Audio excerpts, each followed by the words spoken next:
여러분 안녕하십니까? 3월 13일 목요일 넘치는 우리 교회 매일 묵상을 시작하도록 하겠습니다. 오늘 본문 말씀은 누가복음 11장 14절부터 26절까지 말씀입니다. 예수님께서 사역하시는 이 많은 일들 중에 가장 신기한 것들을 사실은 고치시는 사역이죠. 선포되어지는 일 혹은 전도하는 일, 이런 것들은 이제 말로 하고 귀로 듣는 거지만, 이 고치시는 사역은 사람들이 정말 깜짝 놀랄 만한 일이잖아요. 죽은 사람이 살아나고, 못 걷던 사람이 걷고, 귀신 들린 사람이 고침받고, 이런 일들이 일어났잖아요. 이걸 믿는 사람들한테는 너무 신나는 일이에요. 와, 정말 예수님 놀랍다. 근데 안 믿는 사람들은 이걸 뭐라고 하냐면 거짓말이다, 사기다 라고 이야기를 하겠죠. 근데 오늘 어떤 사람이 뭐라고 이야기하냐면 15절에 그 중에 더러는 말하기를 그가 귀신의 왕 바알세부를 힘입어 귀신을 쫓아낸다 하고, 이렇게 이야기합니다.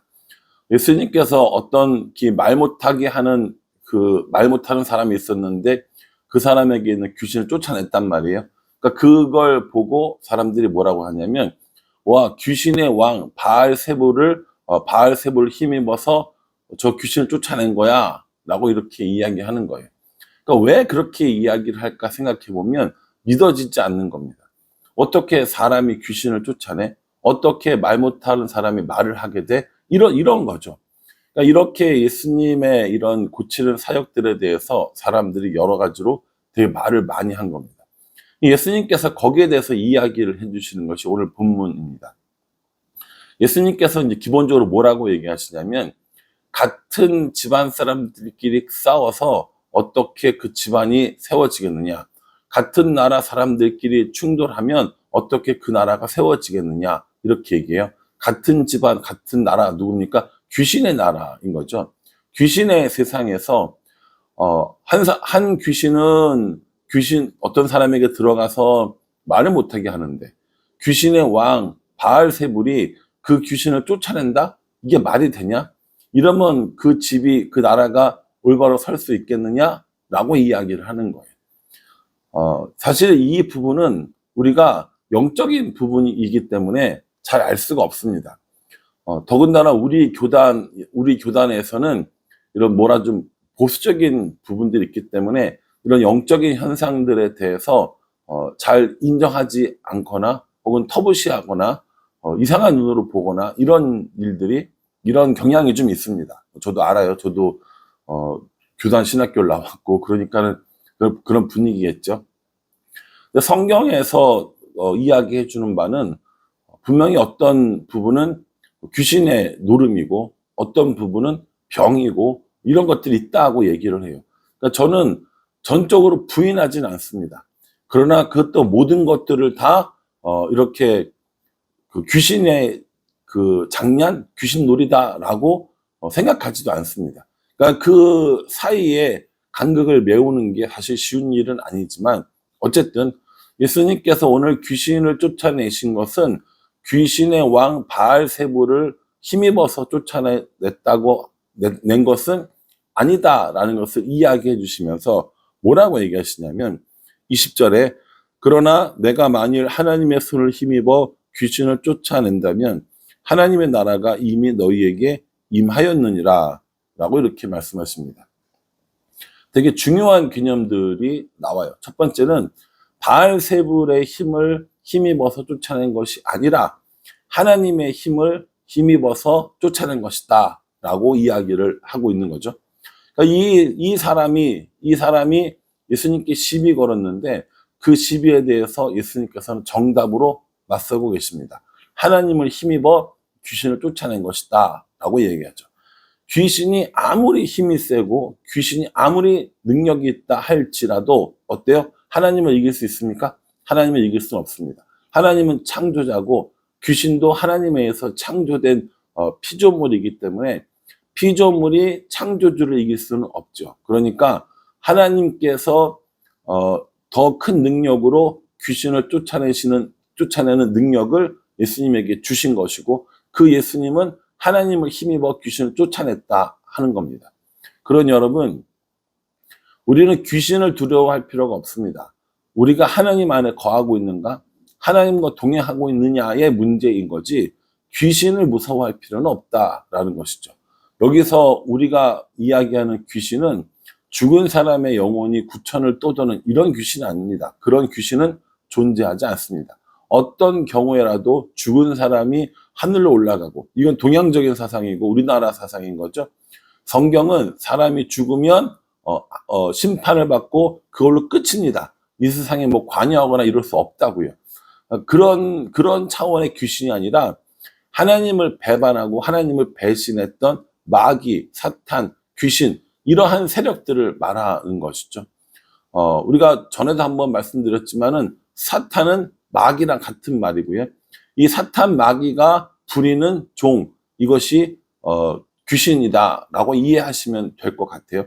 그러니까 그런 귀신들을 하나님의 이름으로, 하나님의 힘으로 내어 쫓았기 때문에 그렇게 되면 어떤 일이 일어난다는 거예요? 하나님 나라가 이미 임했다라는 겁니다. 하나님 나라의 개념은 정말 중요한 개념입니다. 여러분, 그 나라의 3요소라고 우리가 초등학교 사회 시간에 배웠는데 혹시 생각나세요? 나라의 3요소, 국민, 영토, 주권.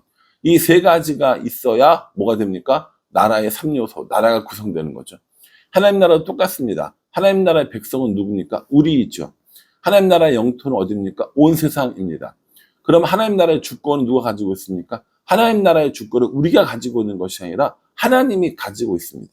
하나님이 가지고 계신 그 주권으로 하나님의 백성들에게 그 힘을, 그 은혜를, 그 사랑을 주시고 그 하나님의 백성들이 온 세계 열방을 다시 하나님의 나라로 만들어가는 과정, 이것이 우리가 살고 있는 현재의 모습이라는 것이죠. 이렇게 하나님 나라를 확장시켜 나가는 것, 하나님 나라가 승리하게끔 하는 것, 그것이 우리들의 임무고 우리들의 사명이라면 예수님께서 귀신의 나라를 쫓아내고 귀신들을 쫓아내는 건 이미 하나님 나라가 이 땅에 임했다라는 증거가 되어진다라는 겁니다. 우리가 하나님 나라를 설명할 때 두 가지 개념을 이야기하거든요. 이미 임한 하나님 나라, 아직 오지 않은 하나님 나라. 사실은 되게 상반된 개념이잖아요. 하나님 나라가 예수님을 통하여서 이 땅에 임하셨습니다. 하나님께서 다스리시고 하나님께서 능력을 주시고 하나님께서 구원시키고, 그러니까 하나님 나라가 예수님을 통해서 임했기 때문에 이미 임한 하나님 나라예요. 그런데 아직 하나님 나라가 오지 않았어요.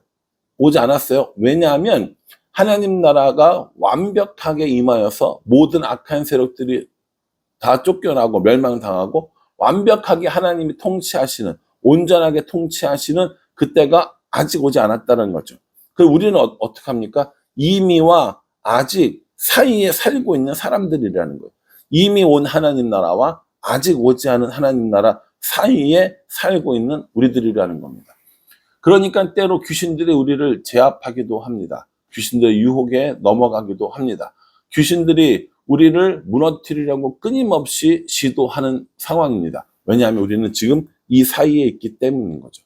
그래서 이미 임한 하나님 나라와 아직 임하지 않은 하나님 나라, 이 사이에, 이 긴장관계 속에 우리가 살고 있다라고 우리들의 세상을 보는 겁니다. 예수님께서 하나님 나라가 너에게 이미 임했다라고 선포했으니 우리도 하나님 나라를 경험하며 살고 살 수 있는 겁니다. 그 하나님의 다스림 속에 살 수 있는 겁니다. 문제는 뭐냐면 내가 그 하나님 나라 속에 살려고 하는가, 아니면 그 하나님 나라가 아닌 이 귀신의 나라, 어떤 뭐 귀신의 억압 속에 살고 있는가, 이런 그 사이에 우리들이 있다라는 것이죠. 여러분 어떻습니까? 하나님 나라에 살기 원하십니까? 아니면 악한 세력의 나라에 살기 원하십니까? 우리가 하나님 나라에 사는 하나님의 백성이 되고 싶다면 우리는 하나님의 통치를 인정해야 합니다. 하나님이 가지고 계신 그 주권을 인정해야 합니다. 다시 말해서 내가 하나님의 종이고 내가 하나님의 백성이고 하나님이 나의 주인이고 이걸 인정하면서 살아갈 때 우리의 삶이 하나님 나라의 백성으로 하나님 나라를 확장시키는 그 사명을 가지고 살아갈 수 있다라는 것이죠.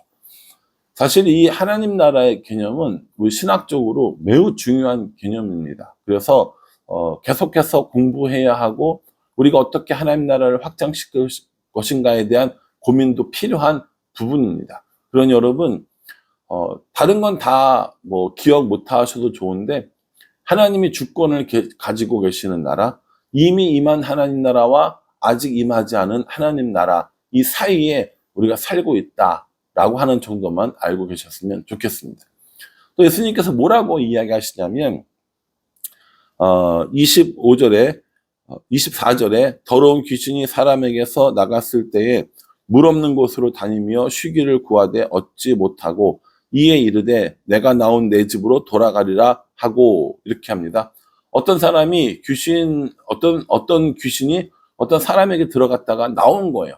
그런데 갈 데가 마땅치 않은 거예요. 그래서 가보니까 그 사람이 온전하게 되고 잘 되어 있는 거예요. 그러니까 그 사람에게 다시 들어가는데 나머지 다른 동료 7귀신을 가지고 데리고 같이 왔다라고 이야기를 해주시는 겁니다. 사실은 이 본문의 해석이 굉장히 분분합니다. 여러 가지 해석들을 할 수 있고 학자들이 많이 연구했겠지만 오늘 저는 이걸 묵상하면서 어떤 생각을 했냐면 고침받는 걸로 끝이 아니네, 한 번 은혜 받은 걸로 끝내면 안 되겠네 라는 생각을 해보았습니다. 귀신이 한 번 나왔어요. 얼마나 큰 은혜입니까? 하나님의 능력이 보여진 거죠. 그런데 또 다른 귀신이 더 많은 이런 어려움을 겪을 수 있다라는 것이죠. 어떻게 보면 우리들의 삶도 똑같다고 저는 생각합니다. 하나님의 은혜를 받았어요. 큰 은혜를 받아서 기쁘고 감사한데 어느 순간 그 은혜들은 다 까먹고 다시 실망과 다시 유혹과 다시 좌절에 빠지는 우리들의 모습을 발견할 때가 참 많이 있다라는 것이죠. 7귀신 데리고 들어온 처음에 그 귀신이 이 사람의 영혼을 지배하듯이 우리도 그런 일들을 당할 수가 있다라는 것이죠. 그러니 어떻게 해야 한다라는 거예요. 하나님 나라가 내 삶 가운데 임할 수 있도록 계속 하나님께 집중해야 한다라는 겁니다. 하나님 나라를 구하고 하나님의 통치를 구하고 하나님을 나의 삶의 주인으로 모시고 내가 하나님 나라의 백성으로 살아가는 이 일들이 계속 되어져야 우리가 온전히 하나님 나라를 살 수 있다라는 것이죠. 여러분 어떠세요? 하나님 나라의 개념을 좀 이해하셨습니까? 그리고 하나님 나라에 속하여 살기를 원하십니까? 저와 여러분 그리고 우리 교회, 우리 주위에 있는 모든 사람들이 하나님 나라의 백성이 되었으면 좋겠습니다. 하나님을 주인으로 모시고 살았으면 좋겠습니다.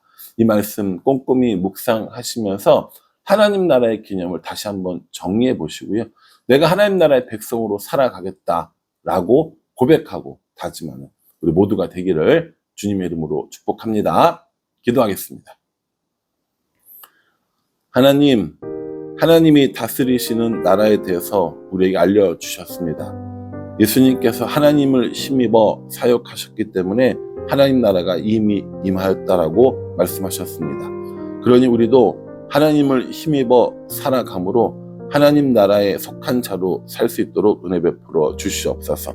하나님은 우리 하나님이 되고 우리는 하나님의 백성이 되는 그런 삶을 구하오니 우리가 하나님 나라에 살 수 있도록 인도하여 주시옵소서. 예수님의 이름으로 기도합니다. 아멘. 이 말씀 꼼꼼히 잘 묵상하시면 정말 하나님 나라에 대한 것들을 더 많이 알 수 있습니다. 그리고 하나님 나라를 사모할 수 있을 거라고 생각합니다. 저와 여러분 모두가 하나님 나라의 백성으로 살아갈 수 있기를 간절한 마음으로 기도하겠습니다. 감사합니다.